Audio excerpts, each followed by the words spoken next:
America deserves. Joining me now, Wisconsin Congressman Mike Gallagher. You've been out there, Mike, on this story. I've really appreciated what you've had to say in your pursuit of the truth here. What was your reaction when you saw that statement, let's put it politely, from Dr. Fauci? Well, first of all, Steve, congrats on the citizenship. It is very nice to be able to call you my fellow American. It's a big win for Team America right there to pick you up. There you go. Thank you very much. Very excited for you. My reaction was one of anger and astonishment. I simply do not understand how Dr. Fauci could say that with a straight face. And when a bureaucrat is sticking to very precise wording and quibbling over definitions to avoid addressing substance, you sort of have a gut feeling what's going on. Here's what we know, as you laid out quite well. NIAID grant money did go to Peter Daszak's EcoHealth Alliance. The EcoHealth Alliance did do work at the Wuhan Institute of Virology, and by their own admission, by any standard of definition, that work was gain-of-function research. Anytime you're altering a naturally occurring coronavirus to make it more pathogenic, that's gain-of-function research, as Dr. Ebright lays out. So this is quite simply unacceptable. And to my fellow Americans and fellow members of Congress, this should not be a Democrat thing or a Republican thing or an independent thing.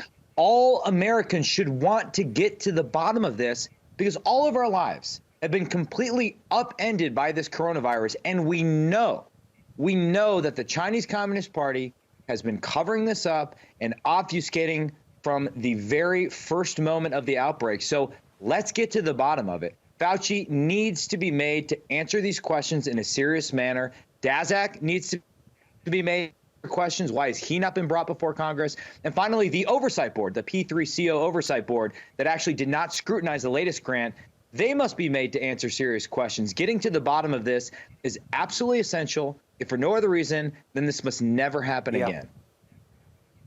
That's such a great way of laying it all out, Mike. And I just want to ask you about the role of Congress in that. As you said, and as I know, we need to ask these questions. Rand Paul did a fantastic job of just getting this on the agenda. It's the first time that Fauci's been actually directly asked about this. But then, I noticed that he ran out of time. There was no time for the follow-ups that we need.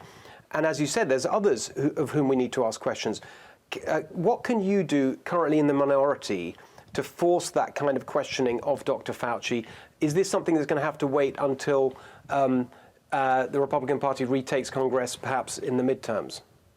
It can't wait. I mean, I have a bill to declassify all the relevant intelligence with Senator Josh Hawley. Senator Roger Marshall has a bill to create a commission to investigate this. The reality is, being in the minority, these bills won't pass. So we have to increase the pressure. We need every member of Congress to start asking these questions to get to the bottom of this. And the dam is beginning to break within the scientific community. You saw some scientists that were previously afraid to speak out because so much funding and therefore professional reputation in the scientific community is tied to NIH grants.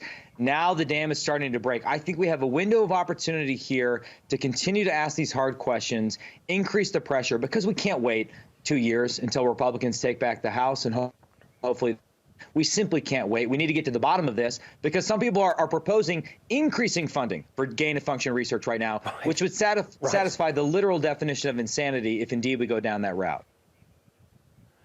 Well put. Well, thank you so much for pushing on this. And we're going to stay on it. I'm sure we'll be talking about it soon. And as you say, I feel real movement happen this week. And that is great news. Congressman Mike Gallagher, thank you so much. Thank you.